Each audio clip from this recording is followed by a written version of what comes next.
నమస్తే friends, welcome to business updates by Harish.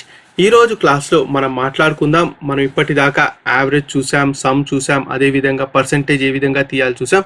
అయితే మనం ఈ క్లాస్లో వచ్చేసి కొన్ని ఫంక్షన్స్, ఆటోమేటిక్ మన ఫంక్షన్స్ ఏవైతే ఉన్నాయో ఎక్సెల్లో వాటిని ఏ విధంగా యూజ్ చేయాలి అనేది మాట్లాడుకుందాం అనమాట. అయితే మనము ఈ ఫంక్షన్స్ అనేవి ఎక్కడి నుంచి యాక్సెస్ చేయాలి, అదేవిధంగా యావరేజ్ ఏ విధంగా తీయాలి, మ్యాక్సిమం వాల్యూ ఏ విధంగా తీయాలి, మినిమం వాల్యూ ఏ విధంగా తీయాలి, కౌంట్ ఏ విధంగా తీయాలని మనం మాట్లాడుకుందాం. ఫస్ట్ టైం నా ఛానల్ ఎవరైనా చూసినట్టయితే దయచేసి సబ్స్క్రైబ్ చేసుకొని బెల్ ఐకాన్ నొక్కినట్టయితే నేను పెట్టే వీడియోస్ నోటిఫికేషన్ రూపంలో మీకు వస్తుంటాయి. అయితే సింపుల్ ఫార్ములాస్ ఎలా యూజ్ చేయాలని నేను ప్రీవియస్ ఎపిసోడ్లో చెప్పాను. మీరు అది మిస్ అయినట్టయితే ప్రీవియస్ క్లాస్లోకి వెళ్ళి మీరు చూసుకోవచ్చు. నా ఛానల్లో ప్లేలిస్ట్ ఉంది, అక్కడికి వెళ్ళి చూసుకోవచ్చు. స్టెప్ బై స్టెప్ ప్రతి ఒక్క ఫంక్షన్ ఏదైతే ఉందో మనకి ఎక్సెల్లో చెప్పడానికి ట్రై చేస్తాను. అయితే ఈరోజు మనం మాట్లాడుకునేది మినిమం వాల్యూ ఏ విధంగా తీయాలి. అయితే మనందరికీ తెలుసు ఎక్సెల్ ఏదైతే ఉందో ఎక్సెల్లో మనకి ఇక్కడ ఫార్ములాస్ పైన క్లిక్ చేయాలి. ఫార్ములాస్ పైన ఇక్కడ ఏవైతే ఉన్నాయో అవన్నీ ఫంక్షన్స్ అనమాట. ఈ ఫంక్షన్స్ ఏవైతే ఉన్నాయో ఈ ఫంక్షన్స్ యూజ్ చేసుకొని మనం ఈ వాల్యూ అనేది తీయాలన్నమాట. ఫర్ ఎగ్జాంపుల్ మనం ఏం చేద్దామంటే ఒకటి మినిమం వాల్యూ రాద్దాం, తర్వాత మ్యాక్సిమం, మనకు కావాల్సిన మ్యాక్సిమం. నెక్స్ట్ వచ్చేసి ఈ లేబుల్స్ అన్నీ వేస్తాం అనమాట.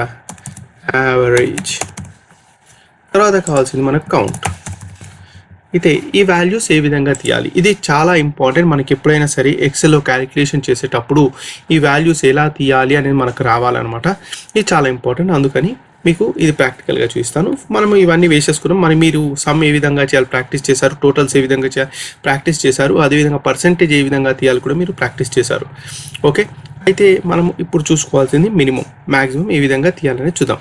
అయితే మనం ఏదైనా సరే ఇనిషియేట్ చేసేటప్పుడు ఫస్ట్ మనం చేయాల్సింది ఈజ్ ఈక్వల్ టుతో స్టార్ట్ చేయాలి.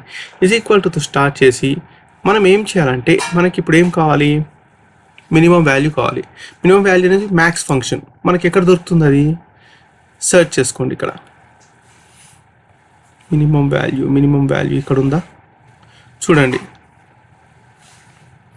మినిమం వాల్యూ అనేది మనకి ఇక్కడ ఉందో ఒకసారి చెక్ చేసుకోండి.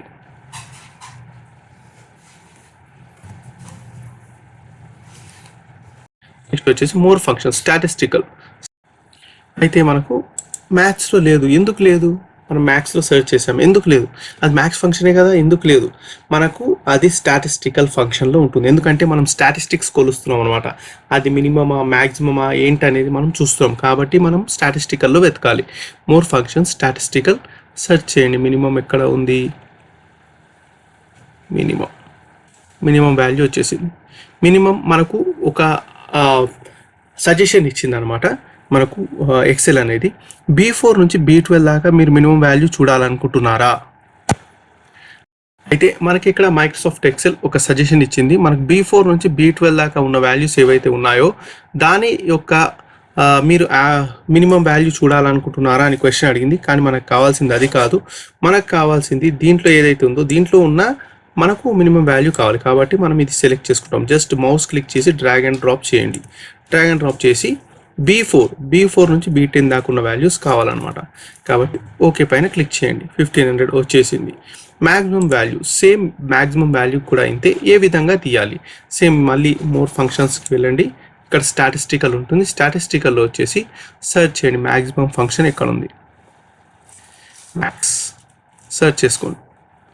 మ్యాక్స్ ఎక్కడ ఉంది, ఇక్కడ ఉంది మ్యాక్స్. ఓకే, మ్యాక్సిమం వాల్యూ మళ్ళీ ఎక్కడి నుంచి ఎక్కడ వరకు మీరు మ్యాక్సిమం వాల్యూ తీయాలనుకుంటున్నారని అడుగుతుంది. అయితే మనకు కావాల్సింది దేంట్లో మ్యాక్సిమం వాల్యూ కావాలి. అయితే మనకు ఇక్కడ నుండి ఇక్కడ దాకా ఉన్న వాల్యూస్లో మ్యాక్సిమం వాల్యూ ఏదైతే ఉందో అది కావాలి. కాబట్టి ఓకే పైన క్లిక్ చేసాం. మ్యాక్సిమం వాల్యూ వచ్చేసింది. Maximum value 10,000. యావరేజ్, వీటన్నిటి యావరేజ్ ఎంత, యావరేజ్ కూడా మనకు కావాలి. యావరేజ్ ఏ విధంగా తీయాలి, సేమ్ అదే విధంగా చేయండి. మోర్ ఫంక్షన్స్, ఫార్ములాస్ కింద మోర్ ఫంక్షన్స్ ఉంటుంది. మోర్ ఫంక్షన్స్లోకి వెళ్ళి స్టాటిస్టికల్ యావరేజ్ పైన క్లిక్ చేస్తే మళ్ళీ మనకు ఒక సజెషన్ వస్తుంది. ఆ సజెషన్ మీరు ఇగ్నోర్ చేయండి, ఎందుకంటే మనకు కావాల్సింది ఈ కాలంలో ఉన్నవి కాదు, ఇక్కడ ఉన్న కాలంలోవి. కాబట్టి ప్రెస్ చేసి జస్ట్ డ్రాగ్ అండ్ డ్రాప్ చేయండి. డ్రాగ్ అండ్ డ్రాప్ చేసి ప్రెస్ ఓకే ప్రెస్ చేస్తే ఇక్కడ యావరేజ్ వచ్చేసింది. యావరేజ్ ఎంత అమౌంట్ అనేది 4,928 రూపీస్ యావరేజ్ అమౌంట్. ఓకే, 34,500 ఉంది. అయితే యావరేజ్ వచ్చేసి 4,298 రూపీస్ అండ్ 57. ఓకే, యావరేజ్ వచ్చేసింది. నెక్స్ట్ వచ్చేసి కౌంట్ అనేది మనకు ఏ విధంగా తెలుస్తుంది ఈజ్ ఈక్వల్ టు మళ్ళీ ఏం చేయాలంటే మోర్ ఫంక్షన్స్. ఇది కౌంట్ అనేది మ్యాక్స్ కాబట్టి మనం చూద్దాం ఇక్కడ కౌంట్ ఉందా, ఇక్కడ లేదు కాబట్టి మళ్ళీ మోర్ ఫంక్షన్స్కి వెళ్ళండి. మోర్ ఫంక్షన్స్కి వెళ్తే స్టాటిస్టికల్, ఇక్కడ కౌంట్ ఉందా చూడండి, కౌంట్ అనేది ఉంది. అయితే స్టాటిస్టికల్ ఫంక్షన్ ఏవైతే ఉంటాయో అవి చాలా ఇంపార్టెంట్ మనకు. ఇది నేర్చుకోండి. కౌంట్ పైన క్లిక్ చేసి ఎక్కడి నుంచి ఎక్కడి దాకా మీరు కౌంట్ తీసుకుంటారు, ఇక్కడ నుంచి ఇక్కడ దాకా కౌంట్ కౌంట్ వచ్చేసింది. కౌంట్ వచ్చేసాక ఓకే పైన క్లిక్ చేయండి. 7 ఎంట్రీస్ ఉన్నాయి మనకు వచ్చేసింది. సేమ్ ఇదే ఏదైతే ఉందో మిగిలిన అన్ని రోస్ ఏవైతే ఉన్నాయో దాంట్లో మీరు కాపీ చేయొచ్చు. ఏ విధంగా చేయొచ్చు అంటే దీన్ని పట్టుకొని డ్రాగ్ చేసి ఇక్కడ దాకా వదిలేయచ్చు, లేకపోతే జస్ట్ ఇక్కడ నుంచి కాపీ చేసి ఫార్ములాని ఇక్కడ పేస్ట్ చేయొచ్చు. కాపీ చేసి ఇక్కడ పేస్ట్ చేయొచ్చు. ఈ విధంగా ఏదైతే ఉందో ఫార్ములా జస్ట్ డైరెక్ట్గా డ్రాప్ చేయండి.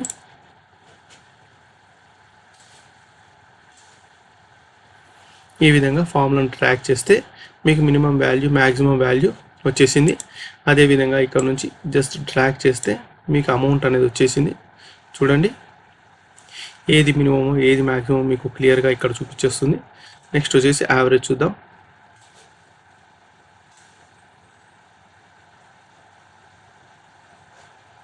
చూడండి యావరేజ్ కూడా వచ్చేసింది. కౌంట్ ఎన్ని ఉన్నాయి, దాదాపు కౌంట్ అన్నిట్లకు ఒకటే వస్తుంది, ఎందుకంటే అన్ని కౌంట్ ఒకటే ఉన్నాయి. ఈ విధంగా కౌంట్, మ్యాక్సిమం, మినిమం, యావరేజ్ అనేది మనం ఏ విధంగా చేయాలని ఈ క్లాస్లో చూసేసాం. నెక్స్ట్ క్లాస్లో ఇంకా ఫర్దర్ వెళ్ళి అకౌంటింగ్కి కావాల్సిన ఎక్సెల్ బేసిక్స్ ఏంటి, అకౌంటింగ్ నేర్చుకోవాలంటే ఏమేమి చేయాలనేది చూద్దాం. అయితే నా ఛానల్ ఇప్పటివరకు ఎవరైతే సబ్స్క్రైబ్ చేయలేదు దయచేసి సబ్స్క్రైబ్ చేసుకొని బెల్ ఐకాన్ నొక్కండి. మీకు ఇంకా ఏమైనా క్వశ్చన్స్ ఉన్నట్టయితే మీరు కామెంట్ రూపంలో వీడియో కింద అడిగినట్టయితే నేను ఆన్సర్ చేయడానికి ట్రై చేస్తాను. నెక్స్ట్ క్లాస్లో ఇంకా ఎక్సెల్ గురించి మాట్లాడుకుందాం. Thank you very much for. అయితే ఇది సింపుల్గా చెప్పాలంటే ఎక్సెల్ ఫంక్షన్ అంటే అసలు ఏంటి? ఎక్సెల్ ఫంక్షన్ అంటే ప్రీడిఫైన్డ్ ఫార్ములా అనమాట. ప్రీడిఫైన్డ్ ఫార్ములా క్యాలిక్యులేషన్లో మనకు హెల్ప్ చేస్తుంది, దాన్ని ఎక్సెల్ ఫంక్షన్ అంటారు.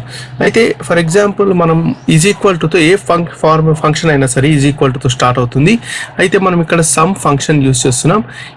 ఏ రేంజ్ నుంచి ఏ రేంజ్ వరకు తీసుకుంటున్నామో దాన్ని ఆర్గ్యుమెంట్ అంటారు అనమాట. ఈ ఆర్గ్యుమెంట్ ఏదైతే ఉందో ఈ ఆర్గ్యుమెంట్ని బట్టి ఈజ్ ఈక్వల్ టు 3 పార్ట్స్ ఉంటాయి దీంట్లో. ఒకటి వచ్చేసి మనం చూసుకున్నట్టయితే ఫస్ట్ 3 పార్ట్స్ ఉంటాయి ఎక్సెల్లో. ఒకటి వచ్చేసి మనకి ఈజ్ ఈక్వల్ టుతో స్టార్ట్ అవుతుంది ఫస్ట్ పార్ట్. సెకండ్ పార్ట్ వచ్చేసి ఏ ఫంక్షన్ చేయాలనుకుంటున్నాం. ఫర్ ఎగ్జాంపుల్ మీరు సమ్ అడిషన్ చేయాలనుకుంటున్నాకు సమ్తో స్టార్ట్ అవుతుంది, లేకపోతే యావరేజ్ అయితే యావరేజ్తో స్టార్ట్ అవుతుంది. తర్వాత వచ్చేసి ఆర్గ్యుమెంట్ నేమ్ అంటే ఏ రేంజ్ నుంచి ఏ రేంజ్ వరకు మీరు తీసుకుంటున్నారు, దేని నుంచి దేనికి మీరు రెఫర్ చేస్తున్నారు, ఆ రెఫరెన్స్ ఏదైతే ఉందో దాన్ని ఆర్గ్యుమెంట్స్ అంటారు అనమాట. ఈ విధంగా 3 పార్ట్స్ ఆఫ్ ఎక్సెల్ ఫంక్షన్ ఉంటుంది. ఫస్ట్ ఈజ్ ఈక్వల్ తో స్టార్ట్ అవుతుంది, ఫంక్షన్ నేమ్ వస్తుంది, తర్వాత ఆర్గ్యుమెంట్స్ వస్తాయి. ఇది మీరు గుర్తుపెట్టుకున్నట్లయితే ఇది చాలా సింపుల్గా అయిపోతుంది. మీరు నెక్స్ట్ అడ్వాన్స్డ్ ఫంక్షన్స్ ఏవైతే ఉన్నాయో దాని ఫార్ములాస్ కానీ అది గుర్తుపెట్టుకోవడానికి చాలా హెల్ప్ అవుతుంది అనమాట. అయితే మనం ఆర్గ్యుమెంట్స్ విండో ఏ విధంగా ఉంటుందంటే ఈ విధంగా మనం ఎప్పుడైనా ఫంక్షన్స్ పైన క్లిక్ చేస్తే ఇక్కడ ఫంక్షన్ ఏదైతే ఉందో ఎఫెక్ట్స్ పైన క్లిక్ చేసినట్టయితే మనకి ఈ విధంగా ఆర్గ్యుమెంట్ విండో ఓపెన్ అవుతుంది. దాంట్లో మనకు డీటెయిల్స్ ఇవ్వచ్చు. ఈ డీటెయిల్స్ ఇచ్చాక మనకి ఇక్కడ కింద రాసి ఉంటారు అనమాట, ఎక్కడ ఏది దేన్ని సూచిస్తుంది అని మనకి క్లియర్గా రాసి ఉంటారు. అయితే మీరు ఇది చదువుకున్నట్టయితే మీకు చాలా ఈజీగా ఉంటుంది. ఏ ఫంక్షన్ అయినా సరే మీరు విండో ఓపెన్ అయినప్పుడు ఎక్సెల్లో దాన్ని ఒకసారి చదివితే మీకు ఈజీగా అవుతుంది. ఇంకా మీకు డీటెయిల్గా కావాలంటే హెల్ప్ ఆన్ దిస్ ఫంక్షన్ ఏదైతే ఉందో దానిపైన క్లిక్ చేసినట్టయితే ఇంకా మీకు డీటెయిల్స్ వస్తాయి. ఇది అనమాట ఈరోజు మాట్లాడుకున్న ఫంక్షన్స్. అయితే ఫంక్షన్స్ అన్ని మీరు చూడాలనుకుంటే మనం ఈ విధంగా ఎక్సెల్లో పైన ఫార్ములాస్ ట్యాబ్ పైనకి వెళ్ళి చూసినట్టయితే ఇక్కడ కనిపించే ఫంక్షన్స్ అన్ని ఎక్సెల్కి సంబంధించిన ప్రీ డిఫైన్డ్ ఫంక్షన్స్ అనమాట. మీకు ఏది కావాలంటే అది యూస్ చేసుకొని మీరు ఫార్ములాస్ కానీ ఏదైనా కానీ క్యాలిక్యులేషన్ ఈజీగా చేయొచ్చు. అయితే ఈ వీడియో మీకు నచ్చిందని అనుకుంటున్నాను. ఏమైనా క్వశ్చన్స్ ఉంటే కామెంట్ రూపంలో వీడియో కింద అడగండి, లేకపోతే ఇన్స్టాగ్రామ్లో కానీ ఫేస్బుక్లో కానీ మెసేజ్ చేయండి, నేను ఆన్సర్ చేయడానికి ట్రై చేస్తాను. అయితే మీరు ఇది ప్రాక్టీస్ చేస్తేనే వస్తుంది, ప్రాక్టీస్ చేయకపోతే రాదు. కాబట్టి మీరు ఎక్సెల్ అనేది ఎంత ప్రాక్టీస్ చేస్తే మీకు అంత ఎఫిషియెంట్గా అవుతారు ఎక్సెల్. అయితే నా ఛానల్ తప్పకుండా సబ్స్క్రైబ్ చేయండి. నెక్స్ట్ పార్ట్లో మనం ఇంకా డీటెయిల్గా ఫార్ములాస్ ఏ విధంగా యూజ్ చేయాలో చూద్దాం. Thank you very much for watching.